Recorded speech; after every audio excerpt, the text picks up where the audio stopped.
हिमाचल की आवाम की जो चाहत थी, जो बैरिस्टर असदुद्दीन गाँव और मधुबनी का बेटा था।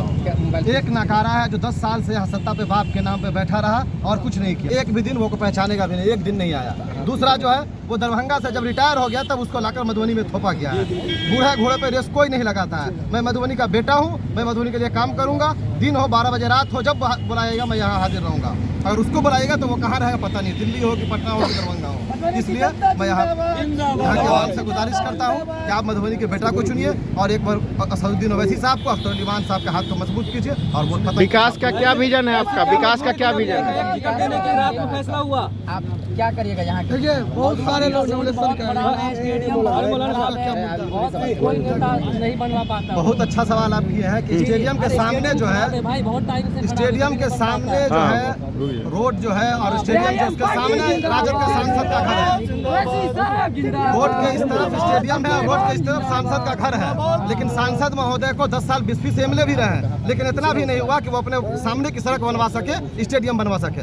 अगर हम यहाँ से आते हैं तो स्टेडियम भी बनाएंगे, सड़क भी बनवाएंगे और बाढ़ का जो समस्या है यहाँ का, जो सबसे पलायन का मुद्दा है, वो सब हम दूर करने का काम करेंगे। वकार साहब, ऐसी क्या मजबूरी रही होगी कि एआईएमआईएम ने ये फैसला अचानक से देर रात लिया कि वकार साहब चुनाव लड़ रहे हैं? कई सारे कैंडिडेट की तस्वीरें सामने आ रही थी कि ये हो सकते हैं, वो हो सकते हैं, अचानक से आप कैंडिडेट बने। नहीं, हमारे प्रदेश अध्यक्ष और जनरल सेक्रेटरी आफ्ताब साहब, अख्तर उल ईमान साहब, आदिल हसन साहब तकरीबन चुनाव से पहले ही ऐलान किए थे कि हम मधुबनी से चुनाव लड़ेंगे। बहुत सारे कैंडिडेट थे, तो दरभंगा का भी हुआ था, नाम जो है कई सारा था, हैदराबाद गया था, वहाँ से हमारे नाम पर जो है मुहर लगी, इसलिए हम यहाँ से कैंडिडेट। ऐलान तो दरभंगा का भी हुआ था, दरभंगा के बारे में क्या कहना है? सबसे बड़ा फोकस ये है कि दरभंगा से आपने चुनाव लड़ने से आपकी जो कहा सकता है कि पार्टी है वो पीछे हट गई। यहाँ से फातमी साहब चुनाव लड़ रहे हैं जो कि एक मुस्लिम कैंडिडेट हैं। उसके बाद एआईएमआईएम ने फैसला ले लिया यहाँ से लड़ने का, झंझारपुर से आप चुनाव नहीं लड़ रहे हैं। ऐसे में तो आपका यकीनन जो समाज के जो लोग हैं उनके बीच में यही मैसेज जाने वाला है कि आप मुसलमान के वोट की सेंधमारी करने के लिए यहाँ। अच्छा, मैं इसका जवाब मैंने पहले दे दिया है कि फातमी साहब दुख सुख में नहीं खड़े रहे। फातमी साहब दरभंगा से बोरो प्लेयर यहाँ आए हैं। वकार सिद्दीकी साहब हाफिज साद के घर में गया। चेतन शर्मा ने बिस्पी में जिसको गोली मारा, यही वकार साहब गए, वही एमआईएम का लोग गया। इसको टेरर हब बना दिया गया। जब मिथिलांचल को, मधुबनी को शकील साहब केंद्र में गृह मंत्री थे, कभी नहीं पूछा उन्होंने। इसको दूसरा आजमगढ़ बनाया गया, कोई नहीं पूछा। जो भी मुद्दे हैं, अगर उस पर सबसे ज़्यादा खड़ा हुआ तो मजलिस इत्तेहादुल मुस्लिमीन खड़ा हुआ। हमने अररिया में शहनवाज लड़ रहे थे, हमने शहनवाज को मौका दिया कि तुम लड़ो। जहां पर हम लड़ रहे हैं, यहाँ का बेटा लड़ रहा है, फातमी साहब फैसला करे, राष्ट्रीय जनता दल फैसला करे कि वहां से विड्रॉ कर ले, वो वकार को मौका दे। क्योंकि राष्ट्रीय जनता दल 2009 में हरा पाया। 2009 की बात देख लीजिए, शकील अहमद साहब और अब्दुल बारी सिद्दीकी दोनों चुनाव लड़े और हारा, यहाँ भाजपा जीता। 2014 में यहाँ पर वही हुआ, फिर भाजपा जीती। 2019 में ना फातमी थे, शकील साहब इंडिपेंडेंट लड़ लिए थे, फातमी भी आके विड्रॉ कर लिए थे। तो आप बतलाइए, फिर भाजपा जीती। जब आप भाजपा को नहीं हरा सकते हैं तो एमआईएम हराएगी, मजलिस इत्तेहादुल मुस्लिमीन हराएगी।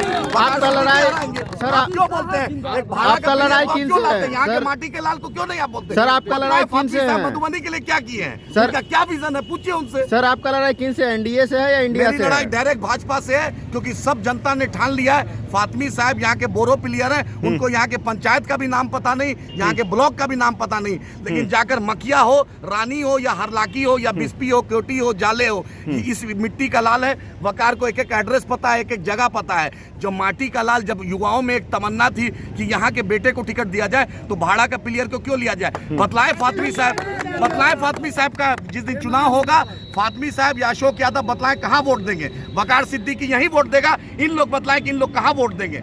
भाड़ा का प्लेयर चाहिए कि आपको अपना प्लेयर चाहिए? मधुबनी के आवाम का फैसला, यही गुजारिश करने आए हैं। क्या आप अपना बताइए। क्या अच्छे खिलाड़ी है इसलिए लाया गया है? देखिए अल्लाह ने नूरानी चेहरा दिया है।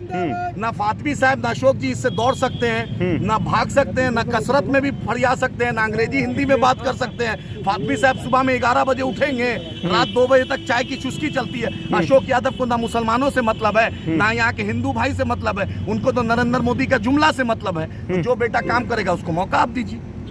ये खुशी 4 दिन तक बाकी रहेगी। ये खुशी अल्लाह ने चाहा, इंशाअल्लाह ताला इस बार मजलिस इत्तेहादुल मुस्लिमीन बैरिस्टर असदुद्दीन ओवैसी साहब के साथ, इम्तियाज जलील साहब के साथ, अख्तर उल ईमान साहब के साथ, यहाँ का बेटा, यहाँ का लाल, आपका भाई, इस मिट्टी का लाल युवा इंशाल्लाह वकार सिद्दीकी साहब भी जाएंगे। यहाँ के वोट में उतना दम है। मधुबनी पूरे भारत में, मिथिलांचल में, पूरे भारत में मधुबनी में सबसे ज़्यादा शिक्षित लोग हैं, पढ़े लिखे लोग हैं, कामयाब लोग हैं। अगर मखाना यहाँ का फेमस, यहाँ का पाक फेमस, यहाँ का मछली फेमस, उसी तरह कामयाब कीजिएगा तो वकार सिद्दीकी भी उतने ही फेमस होंगे, आपके लिए खड़े रहेंगे। आज युवाओं की पुकार है कि वकार सिद्दीकी कामयाब हो। ओवैसी साहब यहाँ आएंगे, एकदम ओवैसी साहब आ रहे हैं। 13 तारीख है, 15 तारीख को ओवैसी साहब का सभा यहाँ लग रहा है, वारिस पठान साहब का लगेगा, अकबर ओवैसी साहब का 18 तारीख को सभा लगेगा, इम्तियाज जलील साहब का, अख्तर उल ईमान साहब का लगेगा। जितने भी पार्टी के जो स्टार प्रचारक है इंशाअल्लाह ताला 2 शिफ्ट में आएंगे, 15 को भी आएंगे और आखिरी दिन जो कैंपेन का आखिरी रहेगा उस दिन भी अकबर साहब, बैरिस्टर साहब इंशाल्लाह दोनों में से आप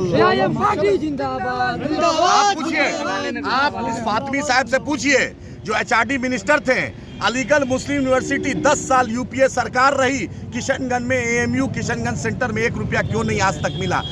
कांग्रेस भी रही, 12 से लेकर 14 तक कांग्रेस रही, उसके बाद 1 रुपया फातमी साहब नहीं दिला पाए। और 10 साल इस अशोक यादव नाकारा MP से पूछिए कि उसने, मोदी जी जो एक हाथ में कुरान और एक हाथ में कंप्यूटर की बात करते हैं, शिक्षा की बात करते हैं, क्यों नहीं आज तक अशोक यादव ने बिहार को स्पेशल स्टेटस दिलाया, AMU किशनगंज को 1 रुपया दिलवाया? आखिर यहाँ का युवा पढ़ेगा तभी ना आगे बढ़ेगा। हम यही युवाओं से अपील। क्या वकार साहब जीतने के बाद राम और रहीम की बात करेंगे? वकार साहब इंसानियत की बात करेंगे, बाबा साहब अम्बेडकर के संविधान की बात करेंगे। वकार साहब यहाँ पर जजमान बनने और मौलवी साहब बनने नहीं आए, इंसानियत का पैगाम नहीं आए। हमारे नबी रहमतुल्लाह अलमीन रहमत फैलाने आए। वकार साहब उसी नबी का मानने वाला है। यहाँ पर अमन लाएगा वकार सिद्दीकी, नाम भी वकार है। अल्लाह इसको वकार बुलंदी अता करे। हमारी यही दुआ, युवाओं से अपील है कि भाड़े के प्लेयर को मत वोट दीजिए, अपने माटी के लाल, अपने बेटा को वोट दीजिए।